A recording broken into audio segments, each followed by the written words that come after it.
I hope your end doesn't look like it looks like on my end. It's horrifying. Uh, Yeah, that's what my wallet looks like, by the way, from the thumbnail.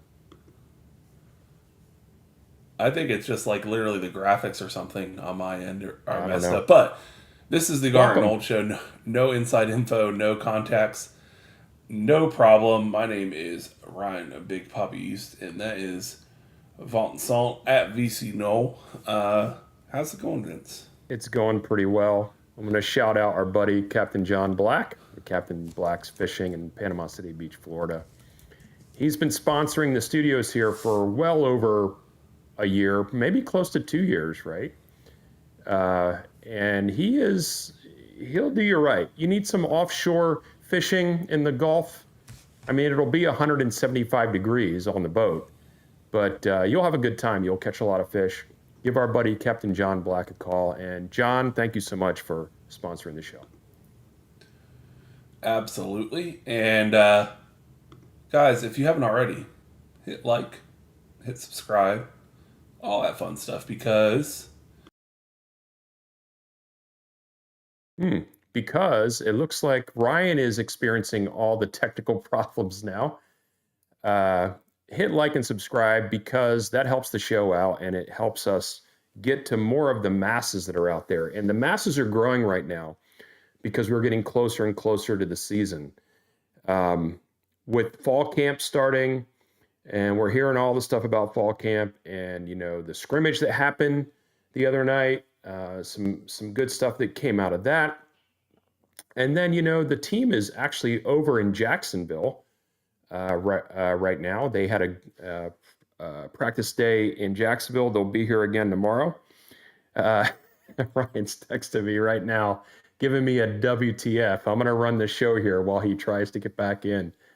Um, but yeah, so there's a lot to talk about today, and not just that, not just about the team. There is a lot to talk about because, as you've probably seen, ESPN is going to be launching their direct to consumer streaming service on August 21st. So that's coming, and then we're also going to talk about tonight uh, a favorite topic of ours from long ago that we don't really talk about too much anymore, but the old ball coach, Mr. Jimbo Fisher, sat down with Freddie Stevenson on his show, and Ryan and I both watched that, and we have some comments about that. So, Ryan, welcome back. It seems as if you've caught a little bit of VC Knoll here. yeah, I Speaking of don't know VC what's Knoll, that's my tag on X and Big Papa East. Ryan is not going to be joining us tonight, apparently. So we'll just continue on here. Let me remove this banner here real quick. Yeah, so Ryan is feeling the pain here that I've been feeling for the last few weeks. But let's get started and talk a little bit about fall camp and the scrimmage and what's been happening as far as over here in Jacksonville this week. Um, so, actually, before I get to that, we got a goal set up in YouTube. So everybody knows the goal. We typically have a goal every week, and the goal is 5 super chats and or $25 to help keep the show running. If you've got the ability to do that, please do so. And also, if you want to get your comment read, absolutely for sure, that would be a way to do that with the super chat. And we're going to be giving away 5 memberships tonight, so that's coming as well. there's something going on, Yeah, and I don't think it's anything to do with my connection, your connection, my computer, your computer. We got weird glitches. I wish that people could see the images I sent you pre-show.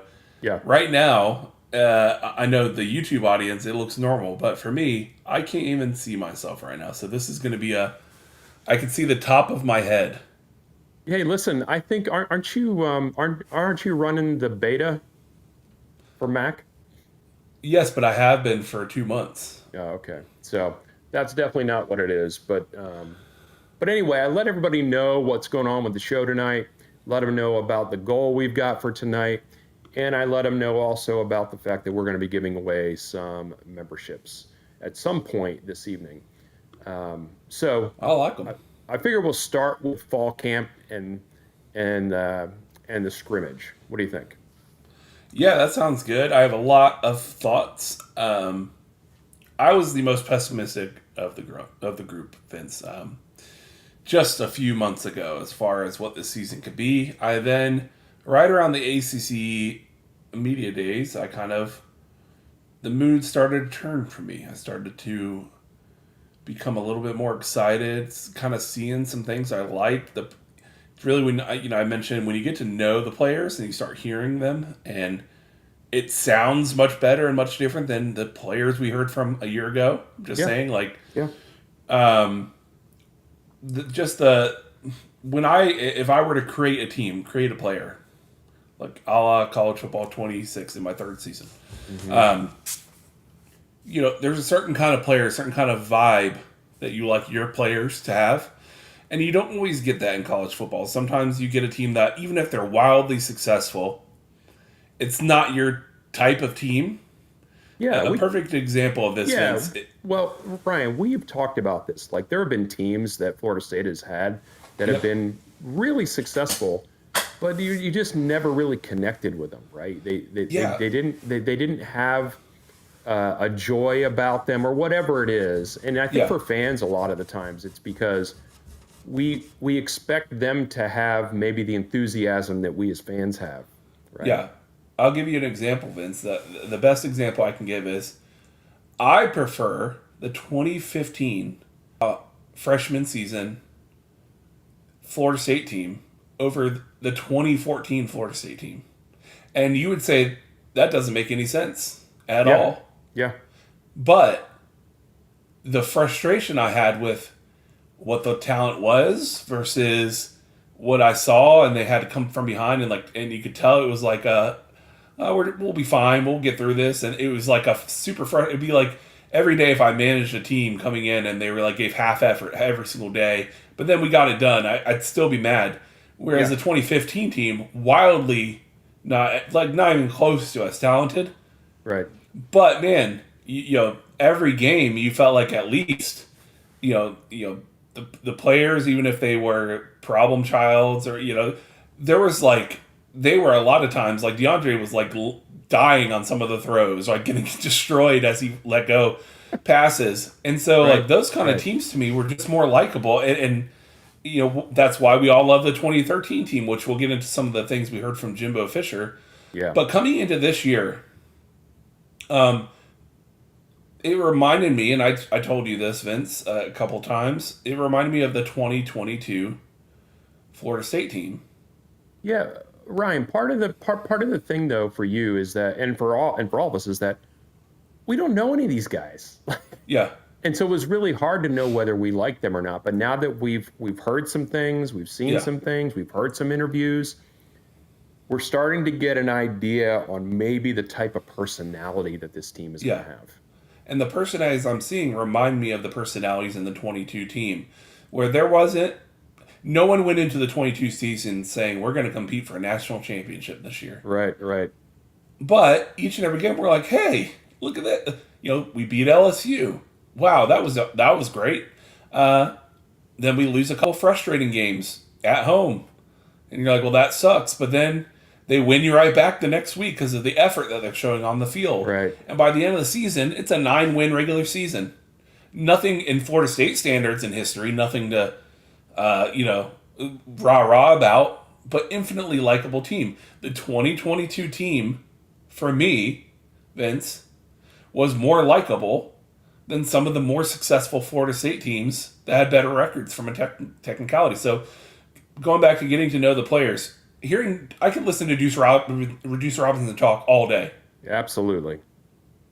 And to be honest with you, the coordinator, some people don't like Gus Malzahn's personality, his vibe. I've always, Vince, I was the guy when he got hired, said I'm a fan. You were the guy that, we'll see. We'll see. We'll see. I was always a big fan of that type of offense because it's a very similar type of offense that I like to run. Like I like that kind of offense. I like the up tempo, run a million plays, run the ball down your throat, play action, deep balls. Like that's what I would run if I was an offensive coordinator. That's kind of so I associate those kind of coaches with this is going to be fun for me. And then you Right. hear Tony White. And we'll get into all the comments from the coordinators this week, but Yeah. going into this camp, we don't know who Tony. I watched a few Nebraska games. They look good on defense, but we didn't know Tony White. And now you hear Tony White say, "Step out or step up or step out." They got a if lot you of play like damn- garbage like that, then you're not going to play. Right.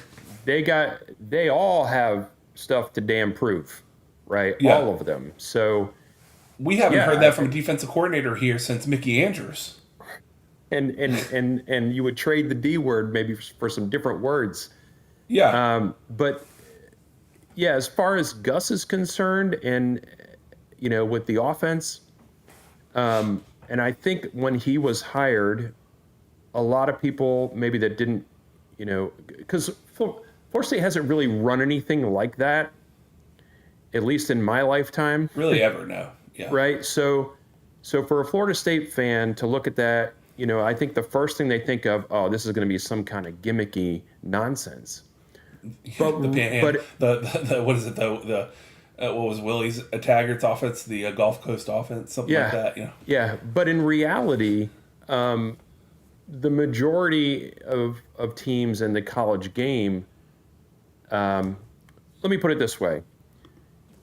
The 2013 team is such an anomaly, right?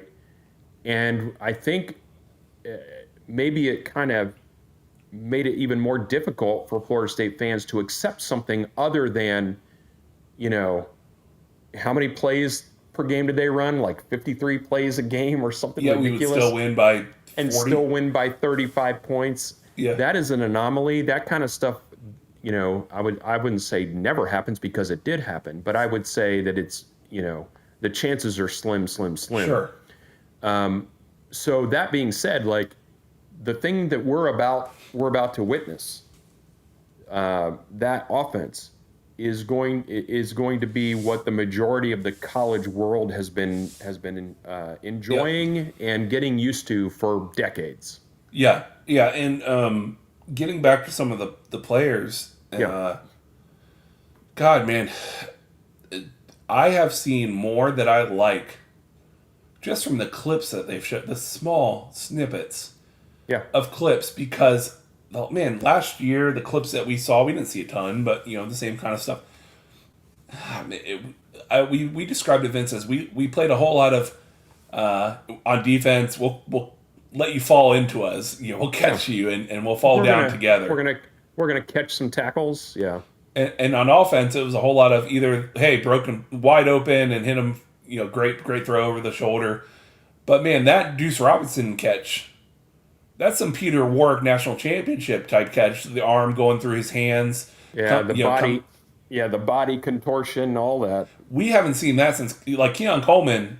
That's the last time we saw anything like that on Florida State roster was Keon Coleman.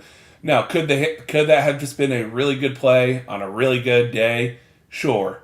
But that body type and that personality seems to check out that he's going to be a hoss. We're hearing the news we got about, what's his name, the Tennessee transfer. It's like, I was under a best case scenario. Like, if he's way ahead of schedule, we'll see him in game 3. Oh no, he's fine. He's gonna be fine this week. We're gonna play. You're like, literally, I on my Twitter feed, I said, "Excuse me, like, since when? Like, this is great news. Like, these kind of things are the things that are starting to fill me with more and more. Not that I feel like I am still predicting that Florida State loses to Alabama. So don't. But as far as what my initial gut feeling on the season itself, just hearing the players, hearing the coordinators, it is clear as day, Vince, just from hearing the coordinators, that Gus and Tony are upgrades from our coordinators that we had here. Yeah. Not even close. I mean, It could be, when you've been in a job for a while and, you're kind of mailing it in. I don't want to say they were mailing it in, but I don't know. There just didn't seem a lot of fire. There didn't seem to be a lot of fire there. Yeah. And personality-wise, their personalities weren't fiery anyway. So, that is something that listening to Gus, he's been a head coach at some top places. Yep. So he knows what it looks like. He knows what he wants. There's a supreme amount of confidence there, and the confidence between him and Herb Hand. There's a boatload of that, and then on the defensive side, Tony White is, he's got guys with him that have been with him, right? So, pot roast. I don't have. I'm going to pull this up here real quick because we're not necessarily going to do this tonight, but I got a little gift for you here, Ryan. Oh yeah, for wins and losses, I see. Yeah, for wins and losses, but let's just say that the way the last couple of weeks have been going, where some of these games I would have been a little more skittish, and again, we haven't seen anything yet, but I like the energy and I like the positivity, and I like the type of body language we're getting from the coaches. Yeah. As it pertains to the things that they have seen as well. Yeah, and I feel like we're getting real answers from them. Not all there's some coach speaking there, but it's refreshing when you haven't heard honest takes in a while to hear a coach say things like Tony White said, where it's like, no. Most defense coordinators would say, hey, and when you're playing for our defense, if you don't play well, you're not gonna see a whole lot of playing time. But to say, hey, and some guys that were out there at the scrimmage did not play well, and like he said, and if they think they're gonna see the field, they got so. Yeah. We're even hearing unsubstantiated rumors that there's a couple starters that were penciled in. I would have penciled them in. Yeah. As starters, pretty solidly. Which one in particular? Because I know which one I'm thinking about. What's his?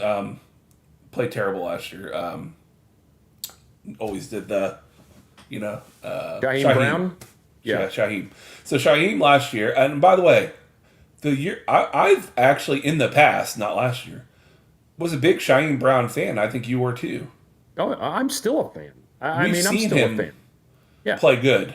But he didn't have a great season. But no one had a great season. But the fact that he has not been brought up once, and hey, who stood out to you today at practice and scrimmage? Not a word. What I do like is they keep saying the twins. That's what they reference on the line. Yeah, the twins, the Nasir twins. Yeah, they keep saying the twins wreaking havoc, and I'm like, that's what I want to hear. That's what I want to hear too. Yeah, that's just one. There's two of them. Yeah. Another player that his interview was great was Micah Pettis. Yes. Yeah. So did you watch that one? Yeah, I've watched all the player interviews because they're all likable. They're all So I watched that one, and I know a lot of people have talked about this, and this is one of the things about having our show on Thursday night and only Thursday night. It's a weekly show. Is that by the time we get around to talking about some of this stuff, everybody's heard about it. But he basically relayed that we were able to take people where we wanted to take them, right? Which is a kind of a statement in and of itself. Yeah. So I enjoyed that interview. Chroma? I didn't watch. Did he do an interview? No. So bring up Chroma. Yeah. Guys, I'm making the prediction right here. By game 4, he will be the starting running back. I actually believe that. If not 50-50 split with in the room. Roydell. Yeah. I would say they clearly love him. They clearly love him, and he apparently is bringing the what for with him. even regardless of his age. on pass pro, which is hard to do for a freshman. Yeah, and the only reason that I would couch, having him be the starter is because, there's a lot of growing that goes on the freshman season, and it's not just about physically what you can do; it's also about mentally where you are. And Roydell's seen a lot of time, and everybody says, "Well, he didn't have a great season last year." Well, again, no one did, and plus he got hurt, and but we're hearing good things about him too. It reminds me of Vince Dalvin's freshman season. What's his name? Was God? I can't. Who was the starting running back headed into that season? 5-star, had all the promise in the world. We thought he was going to be incredible. I'll think of it in a second. Oh gosh, there's been so many. Dalvin wasn't going to be like the starter that year. I can't even remember their names because they didn't do anything. You're gonna look it up. I'm testing GPT-5, which by the way launched today. We'll get into that in a second. Yeah, we will. Jacques Patrick. Yeah, but Jacques Patrick actually Mario had some Pender. good. Mario Pender was the starting running back in 2015. When you say highlight tapes in high school, stars, going into that season, we expected Mario Pender to be like this incredible force. And then behind him, you had, Jacques Patrick, right? And then by game 3, Dalvin Cook was like, no, I'm clearly better than all you guys out here. And I'm telling you. From what I remember about Jacques, is like it took him a while to really get into the groove of, getting his nose in there, right? But I'm thinking mostly of Mario Pender. Yeah, but wasn't there another guy too? Who was the guy that committed with the Lamborghini? Jonathan Vickers? No. I don't think so. But listen, it does. My point is that for Chroma, love the highlights. Love the highlights. But a guy is going to play a lot when a new staff that has no prior relationship or anything with the guy takes time every single time they get in front of a mic to bring him up. And I can tell you that they like him because other times, other seasons, other coaches, doesn't matter, across college football, if there's a really hyped player that like running back, wide receiver, or whatever, and they'll say, hey, coach, how do you think so-and-so did? He'll say, doing well, obviously having to get up to the speed of the game, first year, obviously growing pains, but we're really excited about the future and what he could bring. Trying to tamp down the excitement because they are just freshmen, right? No, they're like, Chroma's going to contribute, and we can't wait to see him. He's surprising us. He's further along than we thought. It's a whole lot of like, oh, this guy's ready to go. I have noticed, and what I've been noticing is mostly facial expressions when people eyes bring up, eyes, a head turn, a smirk. You can see eyes darting. A little secret weapon, like they're trying not to show you that they're actually really, really, really can't wait to see this guy in the season. Yeah, but I just say not just him, but like players in general, like when the coaches couple whatever it is they're going to say with a body language movement that was not intentional, it's just natural. That's, because you can't, the media is not able to see what's going on. Like there's very little things that we can pin this stuff on. And when Norvell talked about Chroma picking up that blocker, he was almost giddy about it. He said he was violent. Yeah. So there have been a couple of examples of that because I also say like the last week or so, Norvell looks exhausted from a facial standpoint, right? Oh, he looks like a president who's aged. I know that he is energetic in practice today because that's never going to change. But when he gets in front of the microphone, he is, he is exerting every ounce of energy that he has. And It's visibly noticeable. Clearly last year, and it would on any of us, is wearing on him as far as almost like you just want to get to the games so we can Yeah, stop talking about it. yeah, And you feel like he knows, guys. If there's anyone that's aware that his job's on the line, if this season were to go really south, far south, of course he's aware, yeah, yeah, and he doesn't want that to happen. None of these guys do. In fact, that's why I'm so high on the coordinators. Usually, when you see a coach that's a la Willie Taggart, and they announce, "Hey, we're going to hire a new assistant coach," and you're like, "Oh, who's it going to be?" Maybe it's a big name, and they're like Kendall Briles, and you're right. like, "Okay, so an up and comer that hey, he's just happy to be here." Guys, if they didn't think that the turnaround was possible, Tony White doesn't leave Nebraska in a good situation. They were trending up. Yep. And Gus Malzahn doesn't, according what we hear is that he was about ready to retire, but he's got a lot of pride. He's not going to put his reputation on the line to come coach a sorry ass Florida State team right before a guy gets fired. Those guys would not have come here if they thought this was some train wreck that was headed down, a steep mountain here on the next season. I really believe they think that this is quickly solvable. Yeah, that's exactly what I was going to say. If I'm a coach of their stature and I look at what happened to Florida State last year, and I look at that and I look at the roster, I look at the talent that's on the roster. Was it the most talented roster Florida State? No, not even close. But it was not a 2-10 type of roster, right? Yeah. So if Florida State comes calling, I mean, it's like you don't want to follow the guy that just won a national title. You want to follow guys that kind of crap the bed, because everything you're going to touch is going to turn to gold. And as long as you have the time to make that happen, that is a no-brainer move to me. Yeah. I mean, if you think about it, if Florida State turns around and has, a turnaround season, which in my opinion would be like 8-4, 9-3 or above, then, think about the doors that are going to open. Tony White will get a head coach Tony offer White, if that's the case. Think about that. I guarantee the same would happen for Gus, though I don't think he'd be interested in being a head coach again. But there's some Power 5 team out there that would call and say, "Hey, any interest in head coaching again?" And he'd probably be like, "No, that's the whole reason I came here is because I'm kind of..." Or maybe that was all just smokescreen because things were not going well at UCF, and he goes back to the SEC, in a team that he thinks he can recruit with. Clearly, he wasn't happy with the money situation at UCF on NIL.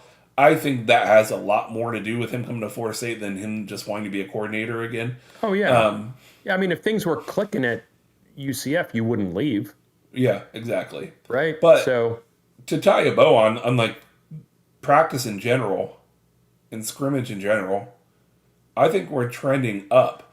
And I'm really excited to hear insider reports after Sunday coming up, because this past scrimmage was essentially the first time they've gone 11-11 on a games type situation. And I got giddy when I heard we ran over 100 plays. And I'm like, oh, yeah.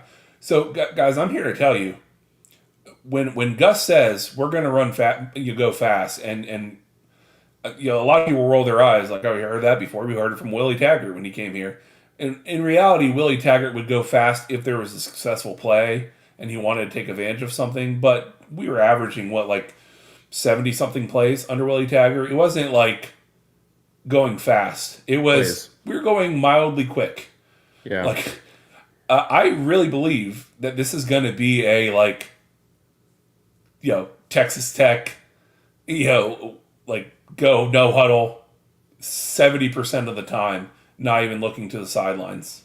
Yeah, you're probably right about that. I mean, it'll be interesting to see with the first game, because they didn't have a lot of their personnel in the spring. So, and I think Gus talked about that.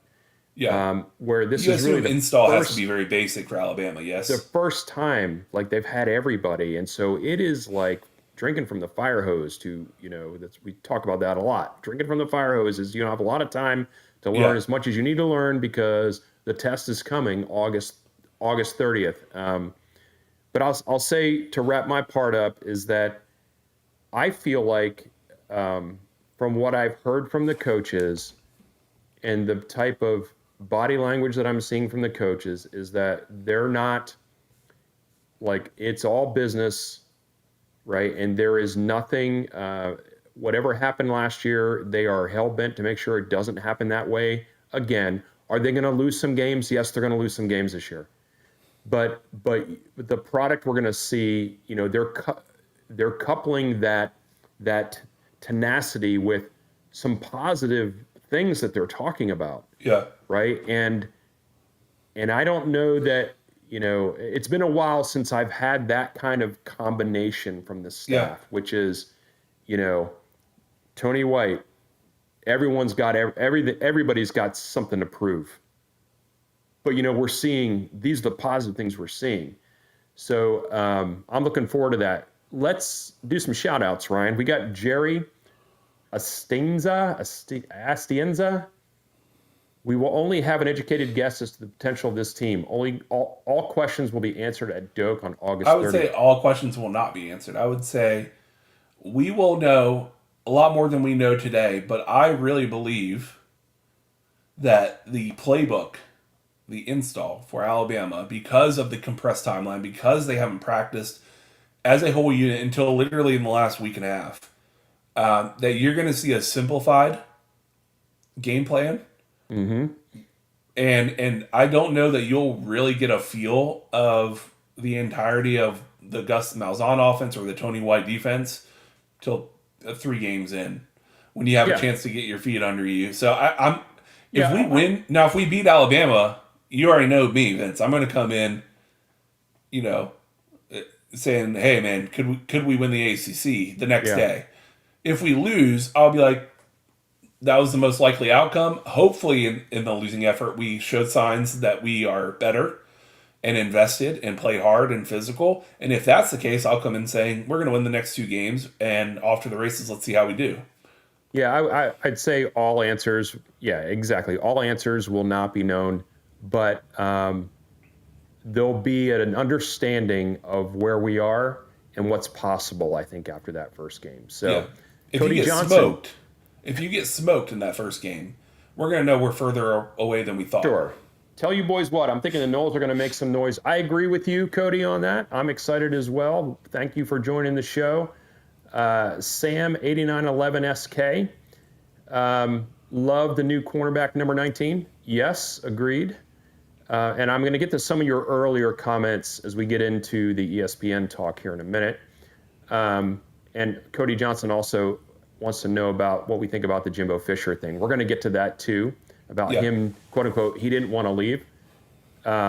Rock and Noel, try to get Rock and Noel to come on the show tonight. He was busy, but we're going to get Rock and Noel on the show here before the season starts. So, buddy, Rock and Noel, thanks for tuning in tonight. Brett Taylor was here, and then he left. So he caught us briefly, smashed the like button, and then within a moment or two, he said, "Oops, I got to run." So I hope it wasn't something you said, Ryan. It probably was. Probably was, though. And then we got Josh Geiger. Also, okay, we're catching a theme here, Ryan. This team will shock a lot of people this year. I agree. And I think most of the people it's going to shock are our own fan base, because there's a lot of sourness left over from last year. Think how many people, Vince, for a second, to go off that comment, how many people aren't necessarily a week-to-week day, recruiting back off-season. There are going to be a whole lot of people that the first time they think about Florida State is when that game comes on since last year. That haven't been watching every practice report, that haven't been hearing the interviews. And those people, I'm excited, because if it does show massive improvement, it's going to be like, we would see it and say, all right, what we saw and what we were feeling, it was confirmed. What we were talking about, yes, yeah. And if they have not watched the Noles since the Florida game of last year, and the first time they're going to even think about the Noles again is on August 30th. Maybe they don't even know there are new coaches, right? Maybe they don't even realize that the roster turnover is as significant as it is. They are going to wonder what team is on the field. There's no doubt about it. Yeah. Welcome to the show. Rock and roll. Hold on. Rock and roll. my man, and you're too busy to come on the show, but you want to comment. Um, Careful drinking the Kool-Aid, fellas. I'm Remember not. last Yeah. year.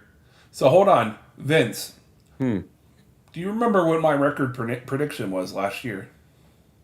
I don't remember. 8 and I 4. don't. 8-4. Yeah. Nine, and I said 9 wins with With bowl. a bowl win. So last year, although I understand, I wouldn't say everyone was drinking the Kool-Aid. What I do think is that Mike Norvell was selling the Kool-Aid hard. Well, not Best just him. offensive line we've ever had. Not There's just some him. media outlets that were saying, hey, just praising good things. But the reality is, every year you should pump the brakes a little bit, unless you have a team that maybe goes undefeated and the whole team is coming like, let's run it back, and then you can kind of like 2014 wasn't as good as 2013, but you could kind of guess going into that year that it'll be fine. We have Jameis Winston is back. Like, what's the worst thing that could happen? But I'm so proud of you, Ryan. I don't think either one of us were drinking the Kool-Aid last year. None of us were saying like this is a playoff contender. None of us. Yeah. On Gar and Old Show, we weren't. No, we weren't. But the Kool-Aid, as far as this year's concerned, the Kool-Aid that I'm drinking isn't like the great Kool-Aid. It wasn't. It's kind of like the watered down Kool-Aid that Great value. Well, yeah, and your mom kind of watered it down because it had to last longer. Yeah. You know what I mean? So you pour a little more water in to make it last longer. The Kool-Aid that I'm drinking is the chances of it being a repeat of last year are pretty low. The Just chances of it, and the chances of it being significantly better that's a high percentage. So that's my Kool-Aid. I don't have any delusions of ACC titles or anything like that. But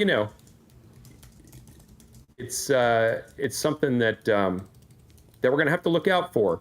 Ryan, I'm just so proud of you because you've grown in some wisdom with kind of taking things with a grain of salt, and I'm very proud of you for that. R. Wilmer wants to know about the offensive line. That's the biggest question mark. Yeah, we like what we see, but I haven't seen much. But I'll tell you what I'll their tell background. I tell you what I do know. I do know that Gus Malzahn knows how to run the ball.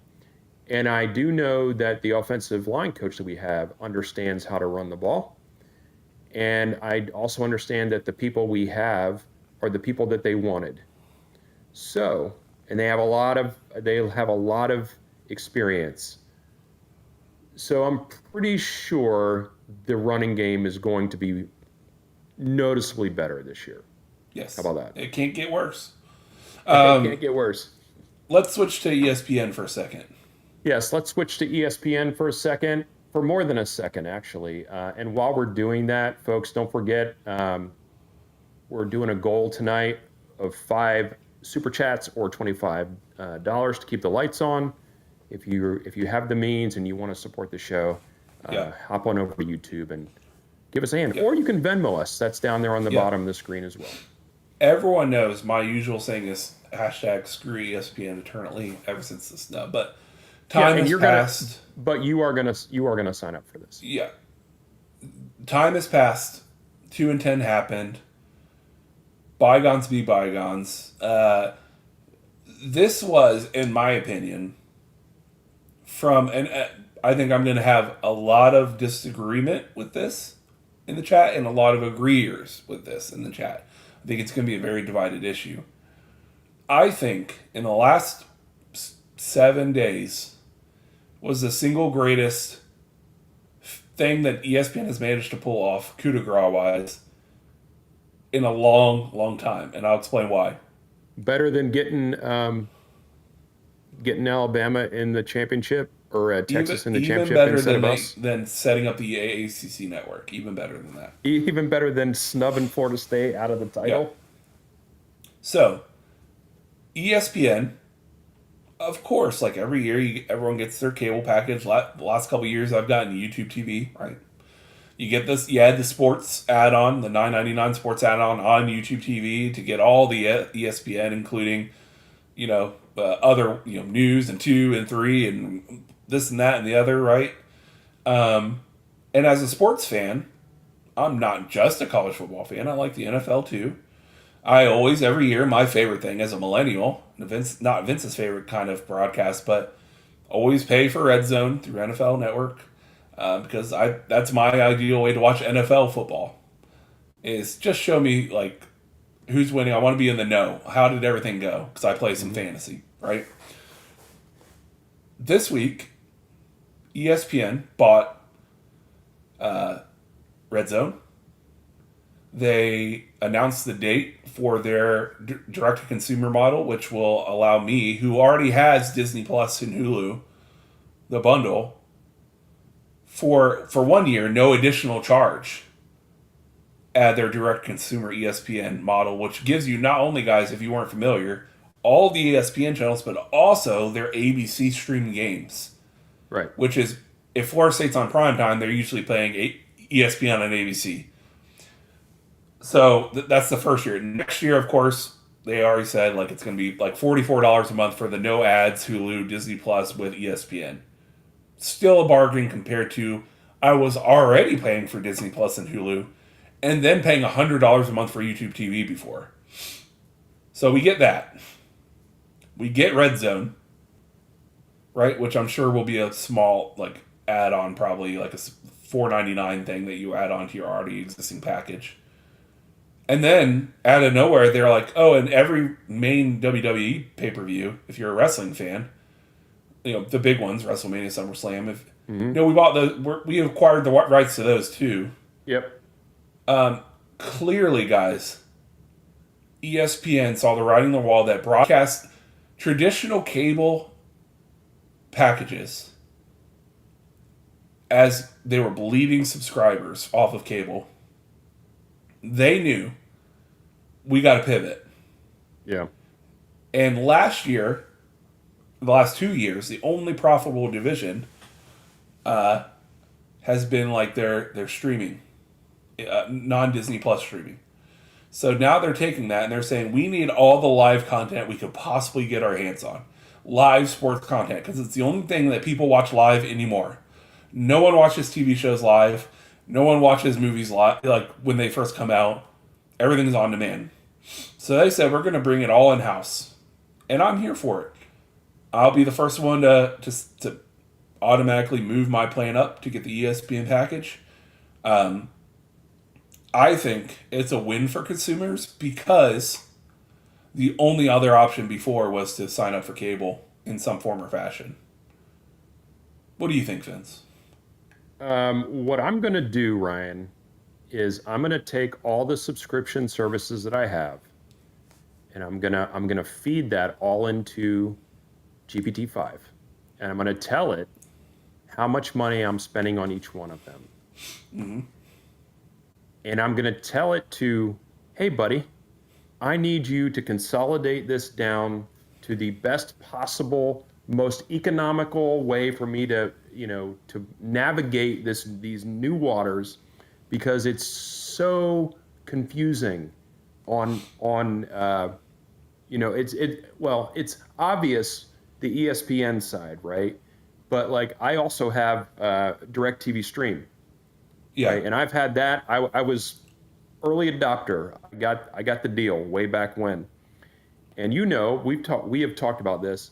I've had a hard time letting go of that because if I let go of it, I lose that pricing. Yeah. But now also I've got Disney Plus, right? And I have that. So that's what I'm going to do.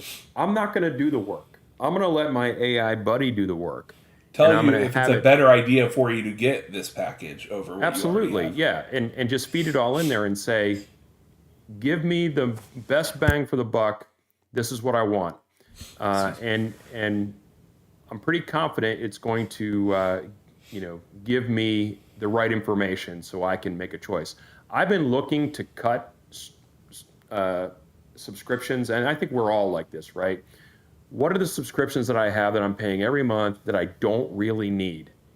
right? Because $2.99 here, $3.99 there, $12.99 over here, and then the next thing you know, you got $500 worth of monthly subscriptions that you're paying for. Yep. And the wallet hurts. The wallet hurts. So I am going to look at it. I don't know from a branding standpoint if we're going to drop the screw ESPN eternally thing. If you are, you're going to have to come up with something new. Yeah. But what are you looking at here? The unlimited plan, $29.99 a month. Yep. Yeah, exactly. And then originally, Vince, when they first announced like they were going towards this model, you heard rumblings of it. I was like, well, it still wouldn't make sense because I assumed, Vince, that the ABC would not be part of it. I assumed it would give you all the ESPNs, but I'm like, well, it wouldn't matter because if our games on ACC Network or SEC Network games, at ESPN games, we can watch those, but every year, 2 to 3 games are on ABC at minimum? But then they announced, like, no, it includes that. And I'm like, oh, okay. And you already get, like, I have Peacock, especially now that the new Office, the paper is coming out. And that takes care of the NBC side. Like, not a ton of NBC games, but, like, Notre Dame games, if we play Notre Dame, I know, not every year kind of thing. But, so really, that kind of takes care of pretty much everything. Florida State-wise, for sure. I was like, this is even simpler. Now, what I am waiting for, the current ESPN Plus app on like Apple TV blows. However, like it's just clunky, right? Yeah, but they're going to redo the app, right? They're going to redo it. Yeah, they said coming with this new package. So 3 weeks away, 2 weeks away, a brand new ESPN Plus app. So I'm hoping that they completely revamped it and knew that this is going to be a big deal for them. They need to make sure that it's ready for... Because before it's like... It was almost an afterthought of somehow live was built in and kind of clunky to get around. So as long as it's like a more of a guide setup, like I'm hoping there's a college football section or something like that where you can go and it has it all organized and laid out and you can see all the games coming up that day. Like that's what I'm hoping for.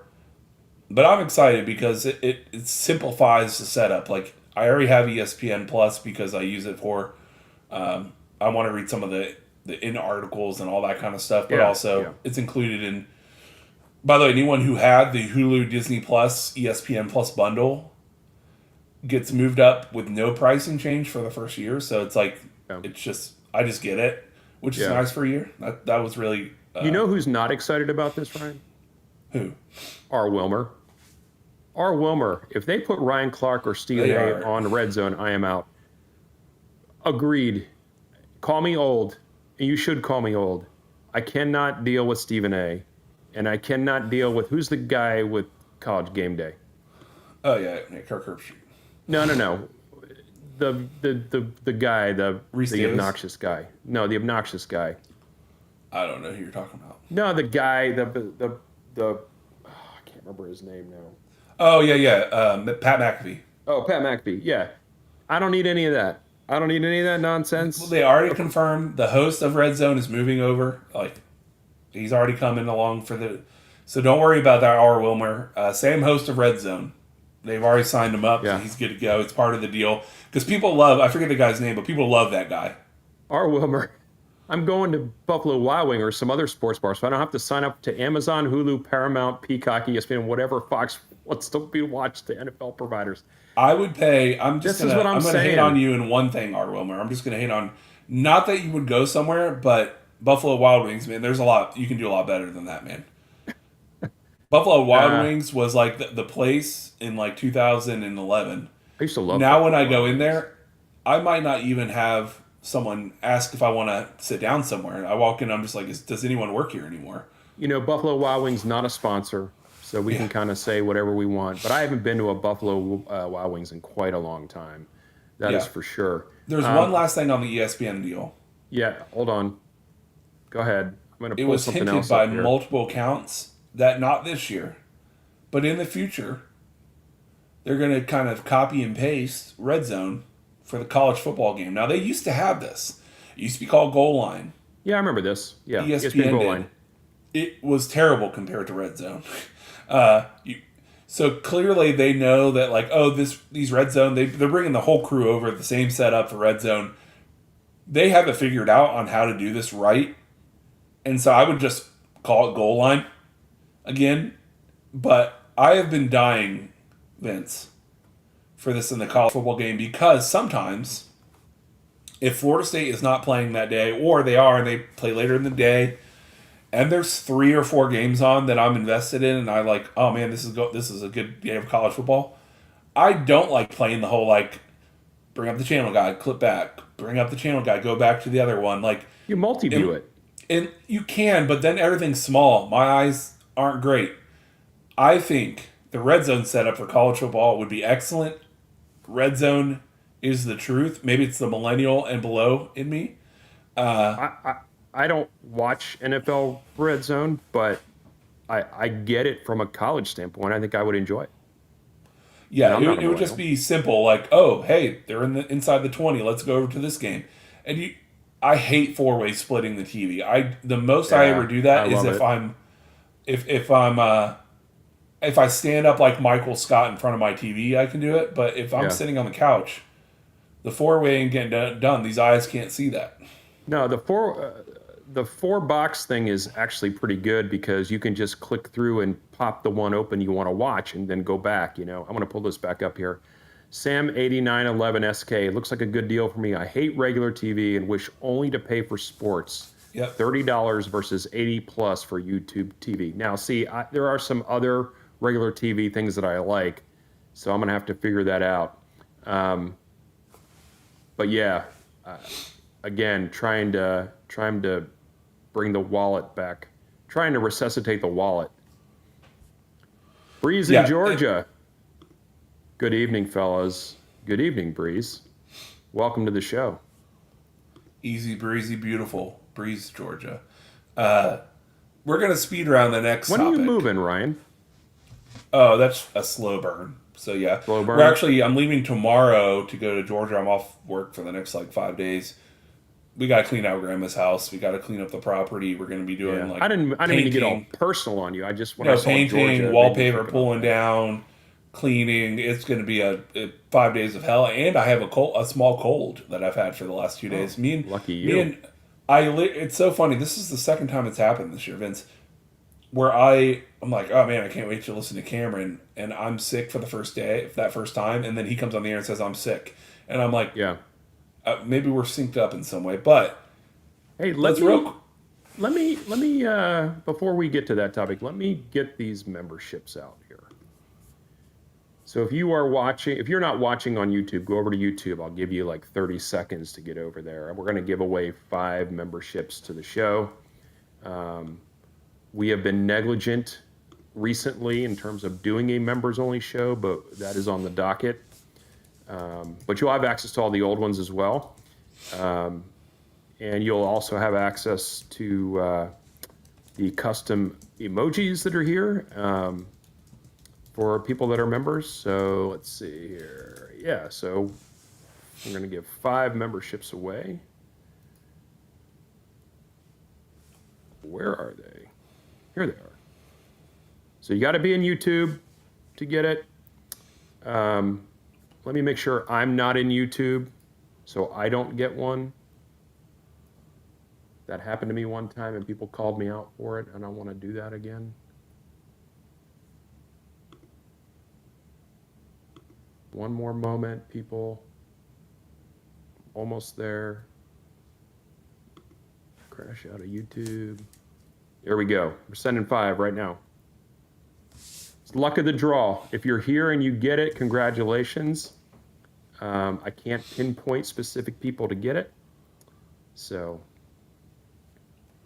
let's see. We've got Suzanne Bajor. Suzanne Bajor, long time Garnet and Old fan. Received a membership. Pass Suzanne Bajor. Pass the great Poupon. Friends call me Sean. Long-time watcher of the show as well. Gets a membership. Riz P, our buddy Riz P, Miami fan, but one of the good eggs. right, gets a membership. Congratulations. JB, congratulations, JB. You've got a membership as well. And then our buddy Chris Frazier over at Spiratics gets a membership as well. Hey, Chris, by the way, thank you for giving me the heads up on what was going on in the Discord channel. Ryan and I put a Discord together. How many years ago, Ryan? 2 years ago, maybe? And we didn't really have now done it's an anything with OnlyFans.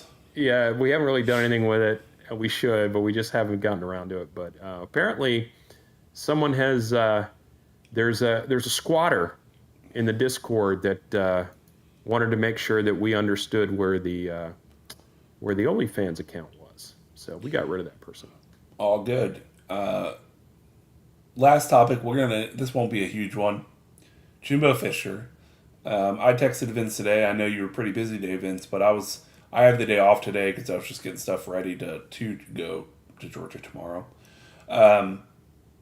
The Jimbo Fisher interview, he was interviewed by Freddie Stevenson. Freddie, by the way, the most soft-spoken podcast host I've ever heard in my life. Too. He's like smooth butter. It's like a nice smooth cup of Joe.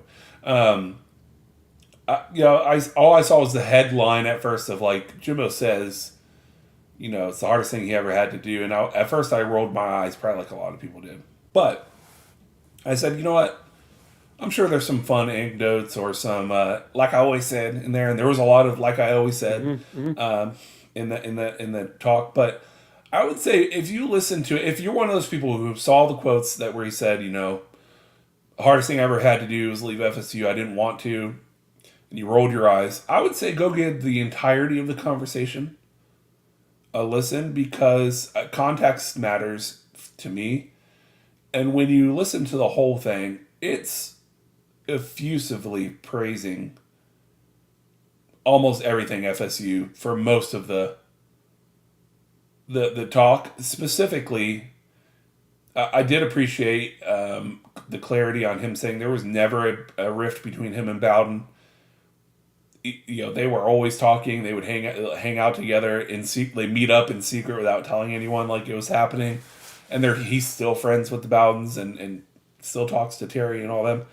So that was good to hear. I appreciated the some of the conversation around. I got the feeling that he appreciates Nick Saban for what he does, but there were some moments where I felt he was. Clearly, maybe it wasn't didn't like all of it, but very impressed with what he knows about defense, and so he learned a lot about the organization, as he would put it. But clearly, more profusive praise about Bowden than Saban. But when it got to the Florida State part, first of all, it was like a 30-minute walk down memory lane. You should listen to it, guys, if you're an FSU fan, just to hear them talk about the 2012, 2013, and 2014 seasons, which it was like a diatribe of just, let's talk about these old moments, these old practices. It reminds you how competitive those practices were and how many studs were on those teams, and just it was a fun conversation. But then when you got to the topic du jour, which was, talk about how it ended, right? I can't say that he is full of it, and I'll tell you why. Everyone has their own reasons on why it had to happen. You and I, Vince, might say, it didn't have to happen. You were a big part of the problem, Jimbo. But in Jimbo Fisher's mind, there were certain things he wanted to see happen and get done. And I do appreciate he didn't throw anyone specific under the bus, but we don't have to retread all that. We know who the issues were with. And to him, it might have been the hardest decisions he's ever had to make, and he really didn't want to have to do it. But he felt, and to get more specific, he even mentioned this, and I appreciate this. He said the things that FSU is doing right now, in fact, from what they're building and trying to get out of the whole ACC situation, those were the things I was bringing up internally that we should have been doing already back then. Being more proactive and kind of, moving to more of an SEC model of organization, investment-wise. And so if you are Jimbo Fisher and you believe that FSU is not invested, even if that's not true, but you believe it is, and their vision of what the future looks like at FSU is clearly different than your vision, and you see no other way around it, you're at an impasse, then that might have been the hardest decision of your life, but you felt like you had to do it, and it sucked. But you felt like it was necessary. We as fans know a lot of the other things, but when you're in a situation, Vince, you know this. To the outside world, it could seem like a ridiculous situation on how it ended and what things happened, but it can feel much differently when you're the person it's happening to or around. And so it felt authentic. I didn't feel like he was feeding me a load of garbage. The only thing he said in the entire interview, and then I'll kick it over to you, Vince, to give your 2 cents on everything. The only thing I felt like was a load of garbage. He's like, guys, I'll be honest with you. I just love coaching. I do it for free. Money's not even important to me. Money's not even important. You could pay me a couple $1,000s and I, come back to coach. I just want to coach. Jimbo, clearly money is important to you because no one in their right mind would have gone to Texas A&M. I'm sure you had you had offers to go to LSU at different points. I'm sure teams like West Virginia had reached out to you at multiple points. Clearly the team that offered you the most amount of money was the team you went with. So I don't want to hear that it was never about the money, but it was a good overall conversation. I didn't leave that conversation with a sour taste in my mouth, like feeling worse about Jimbo Fisher. I actually left feeling like, yeah, it's too bad it didn't work out, but I'm not one of those people that's saying, oh man, if Mike doesn't work out, let's run it back. I'm not in that camp. We talked about vibe check earlier. I was not a Jimbo Fisher, like that's how I would run a program and the type of offense I would run, like not at all. Not even, it's the antithesis of how I want to run a college program. But we won a national title, and I appreciate him for that. And I left the conversation feeling more positive than I went into it about Jimbo. It's easy to say it's not about the money when you're uber rich. True. It's super easy to say you would do something for a pittance or for nothing when you're still cashing checks from your previous employer. And so that is disingenuous. I don't believe that. So we're in agreement on that point. It's just a throwaway comment. It's not about the money. That's just not accurate. As far as him saying it was the hardest thing I do believe it was the hardest decision that he had to make. I do believe that. I do believe that he wanted to be at Florida State. But I also know that what was happening at our university at that time was not tenable for the type of person he is and the type of leadership that was in place. So, you couple, Jimbo Fisher with a better leadership around him. He probably would have never left, right? That's probably true. But there were other things going on in his life too that we don't need to rehash that as well. That he probably needed just a change of scenery in general. The thing that will always stick poorly with me is the denials, right? The denials and the fact that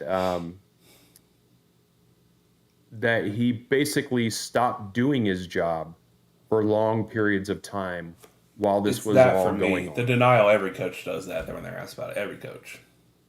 But to me, and just assuming, just take for example, right before he actually left, when he wanted to play out the string, and finish the season out, you don't get those kind of perks when you're not upfront and honest with people. You don't get that. So, the fact that he didn't do right by. So, Ryan, you said he had effusive praise for FSU. I didn't read it that way. He had effusive praise for the players, and he had effusive praise for the Bowdens. But he did not. That kind of is FSU, though. If he cared about the program, the FSU program, then he would have continued doing his job even while he was courting everyone else under the sun. Yeah, I see the players and the Bowdens as the biggest representation of Florida State, so I can kind of connect the dots in that and say, yeah, I believe he has effusive praise of his time, most of his time at FSU. Meaning up until, I would say, 2015. From the time he got here to 2015, I think he enjoyed his time. All the players he got to know, the Bowdens, everything that came along with it. And what I do appreciate about Jimbo that makes him, the only thing that makes Jimbo endearing at all, and there's not a lot of qualities that make him that way. Certainly not his podcasting rate of speak. It brought me a lot of podcast. That's a podcast you have to put on 0.5. Yeah, there's a lot of like me going like, man, I don't miss those post games. But all the players that played for him clearly love him. Hey, that's a coach athlete thing, and even. Oh no, the players didn't like Willie. You never heard a single. No, I know, but in general, most of the time, because all the time you spend together and the things you go through together, most of the time the players are going to have positive things to say about the coaches that they're involved with. Dave Uiagalelei sure didn't have positive things to say about Mike last week. I forgot to bring that up. Yeah, whatever on that. For his four passes in an NFL game. But if you think about, what was going on at that time,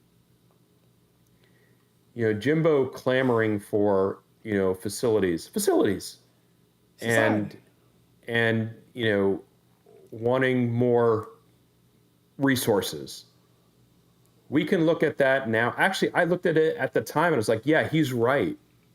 We were only going to be able to continue, doing a lot with a little for only so long with the way finances were going.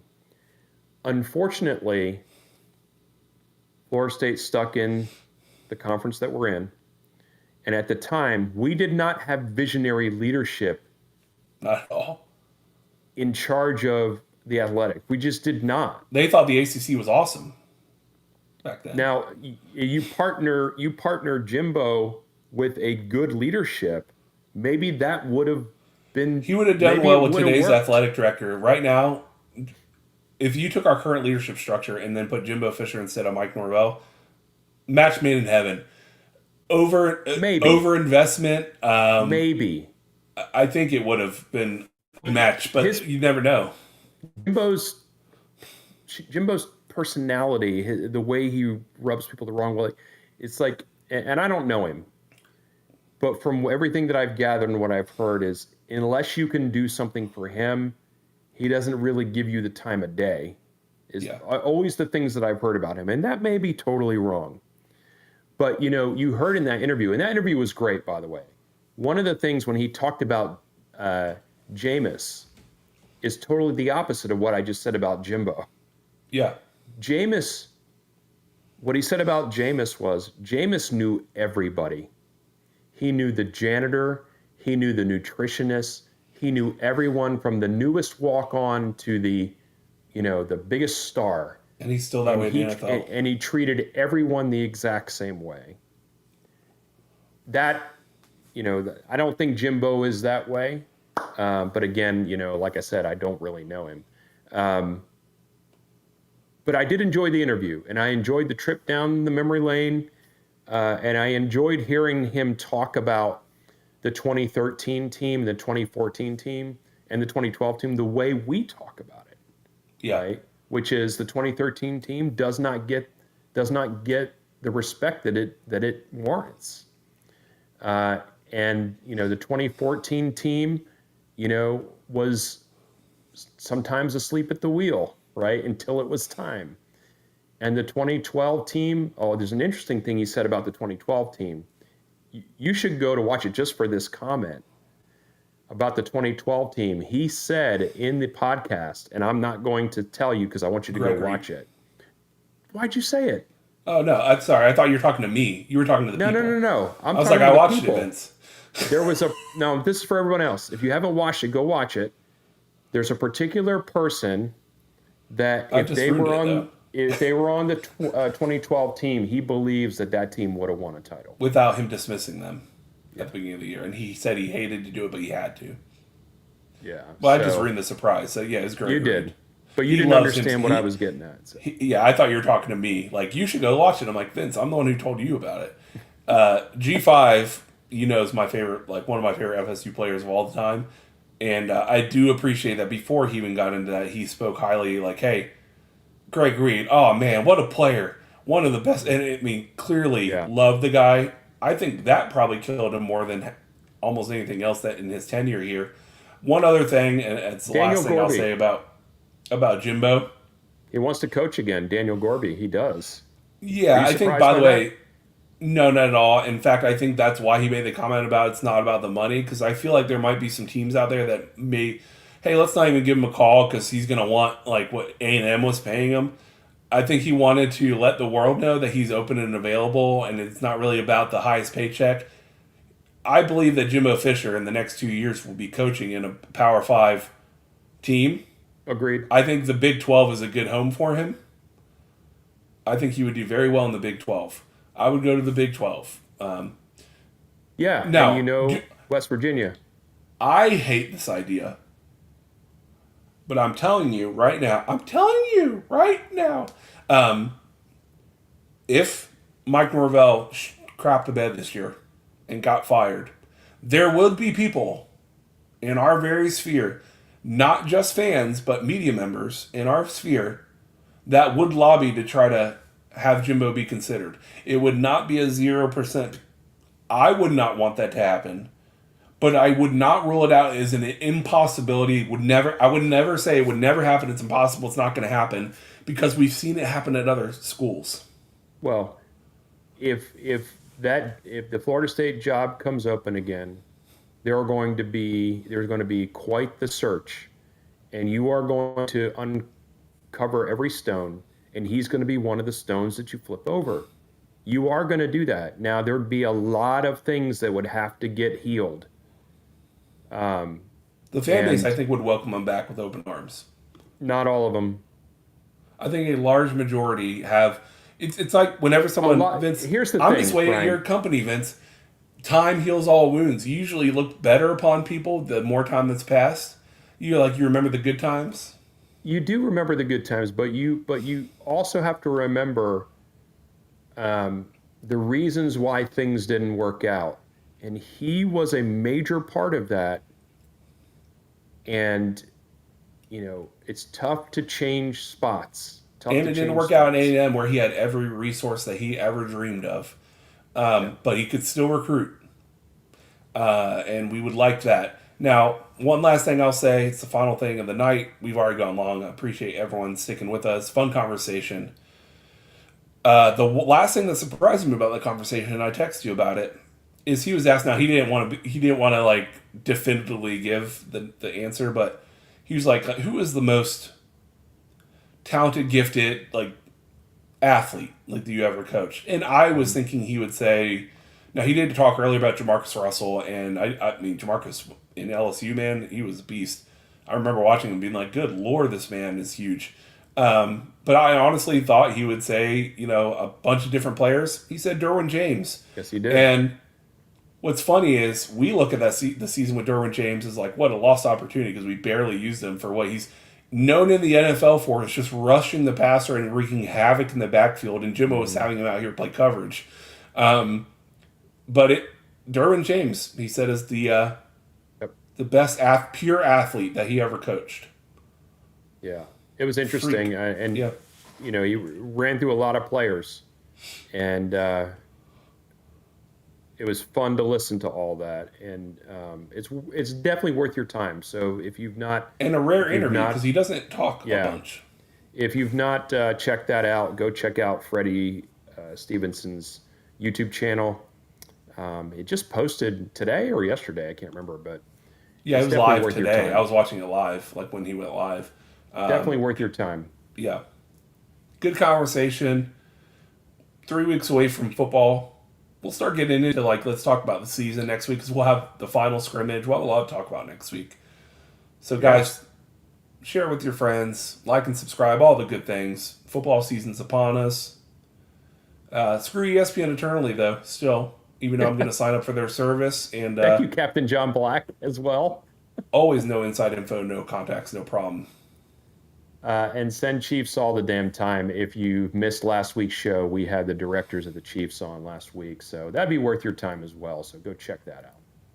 Go Knowles. Everyone, it's been a great night. Have a great weekend. We'll talk next week. Be well. Go Knowles.